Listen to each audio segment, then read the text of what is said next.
महाराष्ट्र विधानसभा चुनाव के परिणाम में साफ हो गया कि महायुति ही उस राज्य पे शासन करेगी। महाअघाड़ी की ऐसी हवा थी, ऐसा लगा मानो बहुत बड़ा कमाल करेंगे, लेकिन महायुति ने, बीजेपी अलायंस ने ऐसी कमर तोड़ी कि आज राहुल गांधी भी एक शब्द बोलने से सकुचा रहे हैं। लेकिन अब सवाल है कि महाराष्ट्र विधानसभा चुनाव में ऐसा क्या हुआ कि जो बीजेपी को भरोसा नहीं था कि हम ऐसे जीत जाएंगे या ऐसा प्रचंड जीत, ऐसा कुछ परिणाम आ जाएगा, वो आज सामने आ गया। ऐसा क्या हो गया, अंदरूनी बातें क्या है? ऐसे में इसी मुद्दे पर हमारे साथ बातचीत करने के लिए हमारे साथ वरिष्ठ पत्रकार, जिन्होंने पत्रकारिता जगत को एक लंबा वक्त दिया, अर्जुन देशप्रेमी सर हैं, उनका बहुत बहुत स्वागत है। सबसे पहला सवाल कि विधानसभा चुनाव महाराष्ट्र की देखे तो ऐसा लगा कि जो कांग्रेस अलायंस है बहुत कुछ कर जाएगी, इस बार तो बहुत बड़ी हवा आने वाली है, एकनाथ शिंदे, बीजेपी बिल्कुल इसमें बह जाएंगे। लेकिन ऐसा क्या हुआ कि बीजेपी अलायंस इतने बड़े मार्जिन से जीत गई और कांग्रेस सिमट गई? देखिए, एक बहुत पुराना सिद्धांत है और साइंटिफिक है। प्रत्येक क्रिया की प्रतिक्रिया होती है जी। और बराबर प्रतिक्रिया होती है, ये साइंस का रूल है। जिस तरह से मुस्लिम मतों के लिए सारे दलों ने, महायुति को छोड़ के जो बाकी दल हैं, उन्होंने जिस तरह से मुस्लिम वोटों के लिए काम किया, जिस तरह से उन्होंने अपने को दिखाया कि हम तो मुस्लिम वोट ही हमें चाहिए, उनको हिंदू वोटों की परवाह नहीं थी। कांग्रेस अलायंस को, इंडी अलायंस को जी। तो जब एक तरफ से उन्होंने ये काम किया तो उसकी प्रतिक्रिया हुई, और प्रतिक्रिया स्वरूप जो ध्रुवीकरण हुआ, उस ध्रुवीकरण के कारण इंडी गठबंधन साफ हो गया। देखिए, महाराष्ट्र में ही नहीं, पूरे देश की भी बात करें जी, तो 20% से नीचे ही है जो अल्पसंख्यक समुदाय जिसको बोलते हैं। हालांकि वो अल्पसंख्यक नहीं है, अल्पसंख्यक होता है लेस देन 1%। बिल्कुल। लेकिन जो 20% है, 17% है, 16% है, 12%, उनको भी ये अल्पसंख्यक बोलते हैं। उनके वोटों के लिए सब लोग लड़ेंगे तो जाहिर है कि उसकी प्रतिक्रिया में हिंदू वोटों का ध्रुवीकरण होगा, और वो हुआ। और ये बिल्कुल साफ दिख रहा था महाराष्ट्र में कि हिंदू वोटों का ध्रुवीकरण हो रहा है। वो इसलिए भी हुआ कि जो हिंदू हृदय सम्राट थे बाला साहब ठाकरे, उनके बेटे भी इंडी गठबंधन में जाके और वो मुस्लिमों के लिए ढेर सारी चीज़ें करने का वादा करके आ रहे थे गुपचुप तरीके से। नोमानी जी का तो सामने ही आ गया कि उन्होंने 16 सूत्री मांग रख दी, उस पर कांग्रेस ने हामी भर दी। तो जब हिंदू ये देख रहा था कि भाई हमें तो कोई पूछ ही नहीं रहा है, हमें तो सिर्फ एक आदमी पूछ रहा है, बीजेपी जी, तो उसको लगा कि बिल्कुल सही बात है, हम बटेंगे तो कटेंगे।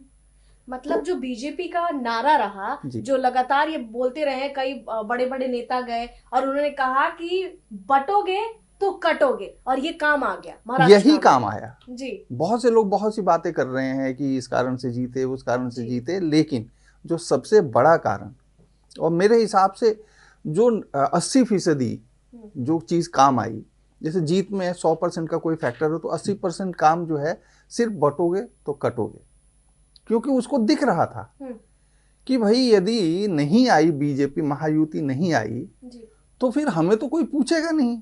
जब हमें कोई पूछेगा नहीं तो हम कहाँ जाएंगे? ये तो सब जो है मुस्लिमों के लिए काम करेंगे, हिंदुओं के लिए काम कौन करेगा? तो वहाँ जाति लोग भूले और एक तरफ से एक तरफा वोटिंग हुई। इस एक तरफा वोटिंग की आप उसका परिणाम आप देखिए, इतनी सीटें कभी मतलब जब से महाराष्ट्र में चुनाव हुए हैं पहली बार ऐसा हुआ कि विपक्ष को अपना विपक्षी दल का नेता बनाने लायक भी सीटें नहीं मिली। 29 सीटें चाहिए और शिवसेना उद्धव गुट को मिली 20 सीटें जी। तो ये बिल्कुल यही सबसे बड़ा फैक्टर था। बाकी जो फ्री बीज है, फ्री बीज तो सब दे रहे थे, फ्री बीज का उतना असर नहीं था, लाडली बहना का थोड़ा सा असर था, लेकिन सबसे बड़ा कारण यही था, बटोगे तो कटोगे। बटोगे तो कटोगे। अब क्योंकि बटोगे तो कटोगे जैसी बात कहते हैं तो उत्तर प्रदेश के मुख्यमंत्री योगी आदित्यनाथ भी याद आ जाते हैं, क्योंकि उन्होंने इसको और जरा कहते हैं झंडा लहरा दिया उन्होंने। अब उत्तर प्रदेश में आने वाले समय में विधानसभा चुनाव होने वाले हैं। महाराष्ट्र विधानसभा चुनाव आपने देख लिया, इसमें सक्रियता अगर बात करें तो अखिलेश यादव सक्रिय दिखे, उनकी भूमिका पर आपका क्या कहना, आपका क्या अनुभव है? देखिए, एक चीज जो बिल्कुल साफ दिख रही है जी। आने वाले समय में अखिलेश यादव खत्म हो जाएंगे। ये मैं बहुत सोच समझ के बोल रहा हूँ। ये इसलिए भी बोल रहा हूँ कि अगर अखिलेश यादव नहीं सुधरे, इन्होंने अपनी विचारधारा नहीं बदली, इन्होंने बिल्कुल, तो ये खत्म हो जाएंगे।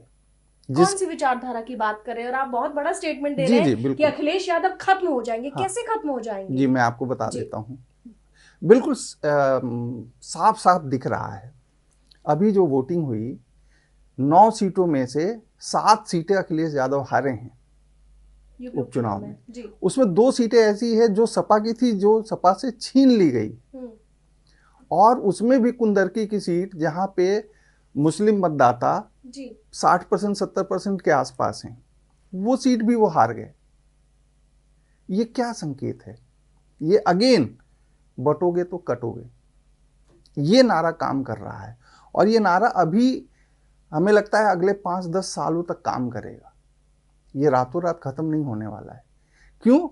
जैसे मैंने पहले कहा कि यदि अखिलेश यादव ने अपने को नहीं बदला का मतलब वो सिर्फ MY समीकरण ही सोचते रहेंगे कि हर चीज में मुसलमानों के लिए काम करो, सिर्फ मुसलमानों के फेवर में बयान दो, सिर्फ मुसलमानों के तुष्टीकरण के लिए काम करो, मुस्लिम मतदाताओं को ही लुभाओ, तो उसमें होगा क्या? जैसे महाराष्ट्र में हुआ वैसे ही यूपी में भी पोलराइजेशन होगा।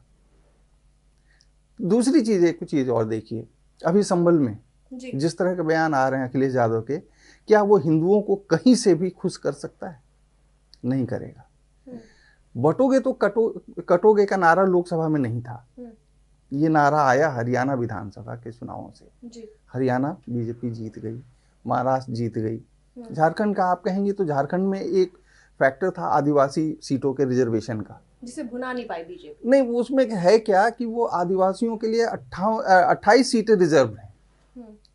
तो वहां आदिवासी अस्मिता के नाम पे वो 28 में से 27 सीटें तो हेमंत सोरेन जीत गए, और इसी चक्कर में वहां बीजेपी की सरकार नहीं बन पाई। लेकिन बाकी यूपी की हम बात करें, जैसे महाराष्ट्र में एक तरफा हुआ, ध्रुवीकरण हो गया, और झारखंड में और यूपी में बहुत अंतर है। हम दोनों राज्यों के लोग अलग अलग तरीके से सोचते हैं। यहाँ कोई आदिवासी वोट बैंक नहीं है। तो अगर नहीं बदलेंगे ये अपने को अखिलेश यादव, तो इनको वोट करेगा कौन? वही 20%, 18% लोग। 18% लोग एक तरफ होंगे और बाकी 82% नहीं 70% लोग भी एक तरफ होंगे। तो क्या जाएगा संदेश, और कितनी सीटें फिर अखिलेश यादव जीत पाएंगे? ये समझने की भी चीज होती है। कोई जरूरी नहीं कि हर आदमी बोल के ही व्यक्त करता है। अब क्या है, यूपी में जो लोग हैं, खासकर जो हिंदू समुदाय है, वो देखता है कि हमारी बात तो सिर्फ एक पार्टी कर रही है, बीजेपी, बाकी तो कोई कर ही नहीं रहा। अखिलेश यादव सिर्फ मुसलमानों की बात करते हैं, राहुल गांधी मुसलमानों की बात करते हैं, इंडिया अलायंस में जितने दल हैं सब मुसलमानों की बात करते हैं। राहुल गांधी का जिक्र किया सर, तो मुझे अगर मैं याद दिलाऊं आपको और अपने दर्शकों को, आपको तो खैर बेहतर तरीके से पता होगा, कहीं ना कहीं इस बात को आप भी मानते होंगे कि राहुल गांधी ने एक सॉफ्ट हिंदू का एक गेम तो खेला है। एक सॉफ्ट हिंदू, मंदिर जाना हो, पूजा करना हो, ये तमाम जो चीजें उन्होंने गढ़ी है, इस पर आप क्या कहेंगे? यही तो वो गड़बड़ कर गए राहुल गांधी। यदि सॉफ्ट हिंदुत्व था उनका, तो उनको राम मंदिर जाना चाहिए था, नहीं गए। उसके बाद से आप एक दृष्टांत बताइए, जब किसी मंदिर में गए हो, कैमरे लेके गए हो, नहीं जाते हैं। क्यों नहीं जाते हैं? क्योंकि उनको लगता है कि अगर ऐसी कोई तस्वीर हमारी आई तो अगेन मुस्लिम वोट बैंक हमसे छीन जाएगा। उनको चुनाव लड़ना होता है, सुरक्षित सीट खोजते हैं वायनाड में, जहां 3/4 जो है वो नॉन हिंदू हैं। उनकी बहन प्रियंका गांधी, प्रियंका वाड्रा को जब चुनाव लड़ना होता है तो अगेन वो वहीं जाती हैं, क्योंकि क्रिश्चियनिटी वोट है वो। उन्होंने तो यूपी में तो अपना किया नहीं, यूपी में तो बड़ी मुश्किल से वापस आए और वो जीते। लेकिन उस समय फिर ध्यान दीजिए, कटोगे तो बटोगे का नारा नहीं था। अब कटोगे तो बटोगे का नारा चल चुका है। उस पे से एक है तो सेफ हैं, प्रधानमंत्री ने नारा दे दिया जी। अब ये जो नारे हैं, ये आप मानिए ना मानिए, अगर कोई हिंदू है तो एक बार उसको टच करता है। तो इसीलिए मैं कह रहा हूं कि अगर अखिलेश यादव नहीं सुधरे, मतलब सुधरने का मतलब अपने विचारों को नहीं बदला, वो हिंदुओं से इसी तरह से हिंदुओं के खिलाफ बयानबाजी करते रहेंगे। देखिए, कोई जरूरी नहीं कि आप सीधे हिंदू का नाम लेकर बयानबाजी करिए। आप मुस्लिमों के पक्ष में बयानबाजी कर रहे हैं तो उसका मतलब है कि आप हिंदुओं के खिलाफ ही बोल रहे हैं। आप सीधे शब्दों में ना कहें, लेकिन लोग इसका अर्थ ही ये लगाते हैं। और एक बार यदि हिंदू वोटर नाराज हो गया तो फिर जो है अखिलेश जी के लिए बहुत मुश्किल होगा। ठीक है, यानी आप ये समझा चुके हैं दर्शकों को कि कैसे अखिलेश यादव अपनी विसात, अपनी राजनीति खो रहे हैं और कहीं ना कहीं अंत की तरफ जा रहे हैं अगर विचारधारा नहीं बदले तो। चलिए, आपका बहुत बहुत धन्यवाद, आपने अपना वक्त दिया, विश्लेषण किया और एक एक बात बहुत अच्छे से समझाया और बहुत बहुत धन्यवाद, तहे दिल से शुक्रिया आपका। फिलहाल के लिए इतना ही, लेकिन आपके साथ मुद्दों के साथ हम हमेशा रहेंगे। आपके मुद्दे, आपके सवाल, और कमेंट बॉक्स खुला है, आप सवाल भी कर सकते हैं। हमारे गेस्ट हैं, उनसे वो सवाल भी पूछेंगे, इसलिए आप खुले मन से सारी बातें लिख सकते हैं। बहरहाल, आप सबका बहुत बहुत धन्यवाद, सर का बहुत बहुत धन्यवाद। ऐसे ही हमारे साथ जुड़े रहे। वीके न्यूज, राष्ट्र के नाम।